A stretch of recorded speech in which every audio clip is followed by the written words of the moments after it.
been a whirlwind few weeks catching back up after that trip to Kelowna. We just got off site today. We're sitting down. We've got a few hours to bang out filming this, and then it's off to another project.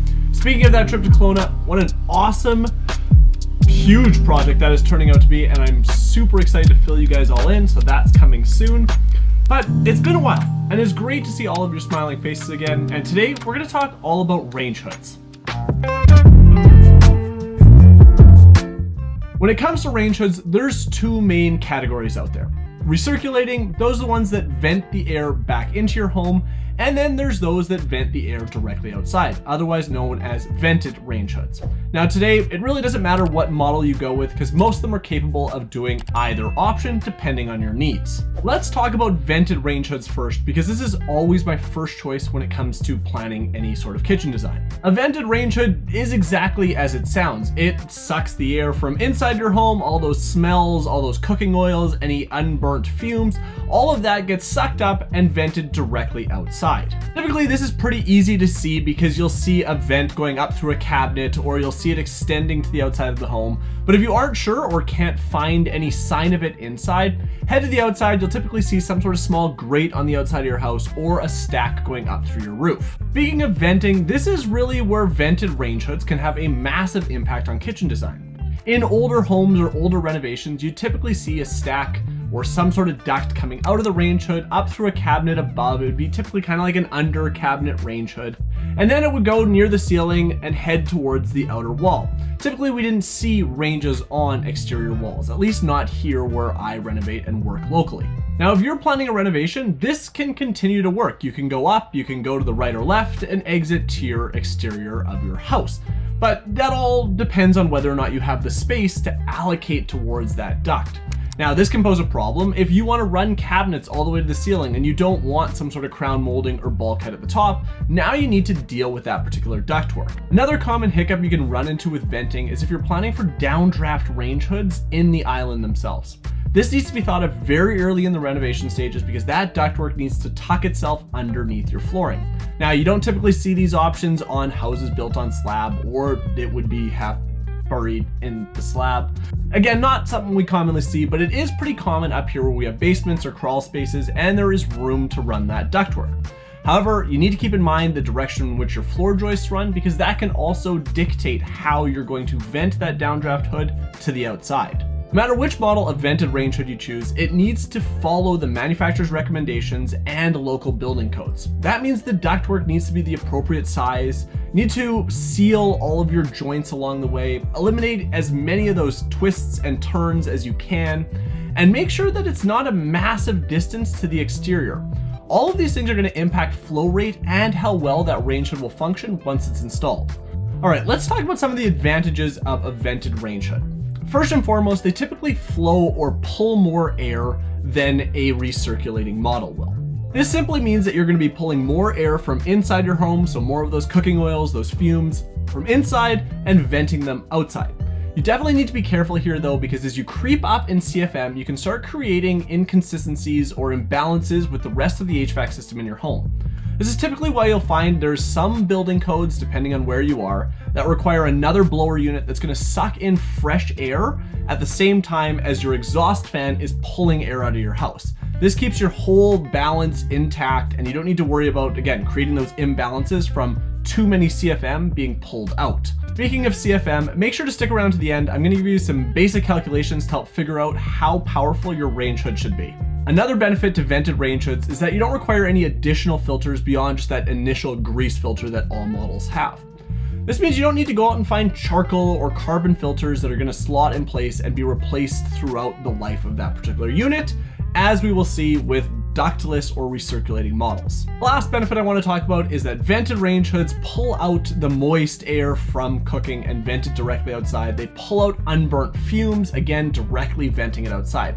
Now, any moist air or cooking oils, that can be a really big benefit, getting rid of it, getting it out of your kitchen, because it's not going to build up or condensate anywhere else in your house. Now, there are a few disadvantages to going with a vented model. First and foremost, well, it needs to be vented. This means you need access to the outside of your house in some way or another, through the floor, a wall, or the roof. Actually, quick tangent here. If we remember back to our grade school science days, hot air or heat rises. So in any instance, whenever I'm doing an install or any sort of kitchen plan, I'm looking for the most natural way for that air to exit the house. Finally, when it comes to vented units, it just increases the cost of the renovation. Generally, venting or ductwork and maybe the extra carpentry that goes along with it can cost a few hundred to maybe several $1,000s, depending on how complicated the design is and whether you need to exit a stone or brick wall on your house. Alrighty, let's move along to ductless or recirculating range hoods, and this is exactly as the name sounds. It recirculates the air from inside your home to back inside your home, so the air is never exiting your house. The main difference between these and vented models comes down to filtration. Ductless range hoods take advantage of carbon or charcoal filters. Now, the main goal here is the air is sucked up into the unit, it's passed through those filters with the goal of purifying it as much as possible, removing as many odors, as many fumes, whatever it possibly can before sending that air back into your kitchen space. Now, the important thing to remember here is those carbon and those charcoal filters need to be in place, and they need to be changed at regular intervals along with whatever your model particularly needs. There are a couple advantages to going with a recirculating model in your kitchen. The first and foremost isn't really even to do with the range hood itself, but it's the freedom of design. Not having to worry about access to the exterior means you can place your range hood, you can plop it anywhere in your kitchen that you want it. I guess you could also consider the simplicity of install here a benefit as well. There's no need to spend any extra money on design or construction costs in terms of running vents and planning for how that air is going to exit your house. However, if I'm being honest here, this is not something I would ever let come into my decision making, whether I went the recirculating or the vented route. You're already going to be spending so much money on a kitchen renovation that there are probably many better places that you can save a few $100s in the overall grand scheme. Let's get into the disadvantages of recirculating range hoods. And for me, the biggest problem or the biggest downside to them is those carbon or charcoal filters. It seems easy enough in the beginning to just plop them in place and boom, range hood's installed and you're good to go. However, you need to continually replace those filters over the entire life that you own that particular hood. This means that years down the line, those range hood filters might not be as easy to find and you're gonna have to hunt them down. This becomes a bit of an inconvenience.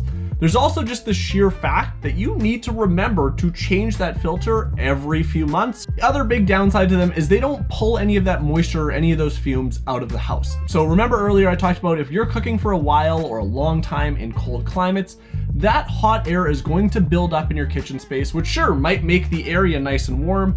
However, it's going to need to condense somewhere. And typically we find this occurring on our windows, which again is going to create a whole other host of problems. Let's come full circle now and talk about size. One of the most common questions, actually probably the most common question I'm asked is how many CFM does it pull? How much CFM do I need? What size of range hood should I put in my kitchen? And thankfully, there's a general rule and some very basic math that can get us in the right ballpark. So if you are using an induction or an electric cooktop or stovetop or range top, whatever it might be, you want roughly 100 CFM per linear foot of cooking surface. So if you've got a 36-inch range, you're gonna look for something that's got a minimum about 300 CFM. Now it's a little different when we get into the world of gas.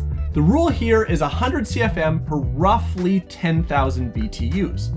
So again, if we've got a gas range or a gas cooktop or stovetop with a 50,000 BTU total amount of burners, we're looking for a range hood that can pull around 500 CFM. Now, as I mentioned earlier, this is roughly when we're gonna start seeing those air movement problems. So if we're pulling out 800, 900 or over 1,000 CFM, we're gonna start creating problems with the rest of our HVAC system, especially when we're building houses, as tight as they are today.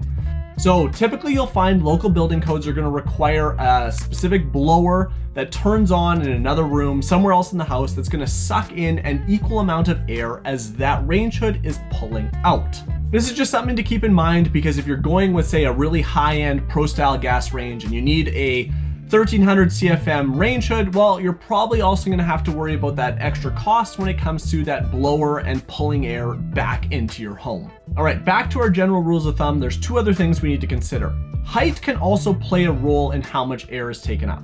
So for every 3 inches you move a range hood above a manufacturer's recommendation, add roughly 100 CFM.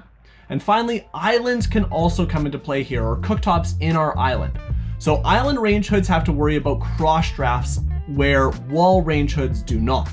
So in this particular case, we add a little bit more to the calculation and we make it 150 CFM per linear foot of electric cooking surface, and we add roughly 100 CFM to our total calculation when it comes to gas. Remember though, these are just recommendations, they're general rules to get you into the right ballpark, and how you cook can also impact what you need. For example, if you aren't cooking a ton on high heat, generating a ton of steam, or you're not doing a lot of grilling or frying, you might be able to get away with a unit that doesn't require quite as many CFM as what that general calculation might suggest. So which should you choose? Well, ultimately that's up to you, but I think vented range hoods are hands down the better option. They pull out those oils, that moisture, any smells, and even unburnt fumes from our gas ranges. You don't need to worry about any carbon or charcoal filters being replaced, and you don't need to think about your range hood once it's installed. Just turn it on and use it. And I've never come across a kitchen, I don't think I've ever come across a kitchen where we just simply couldn't vent the range in one way or another and had to go to a ventless option. As always, thanks a ton for watching this week's video. I'm so happy when you guys join me. If you enjoyed it, make sure to give it a thumbs up. Maybe leave a comment for me down below. I love hearing from all of you.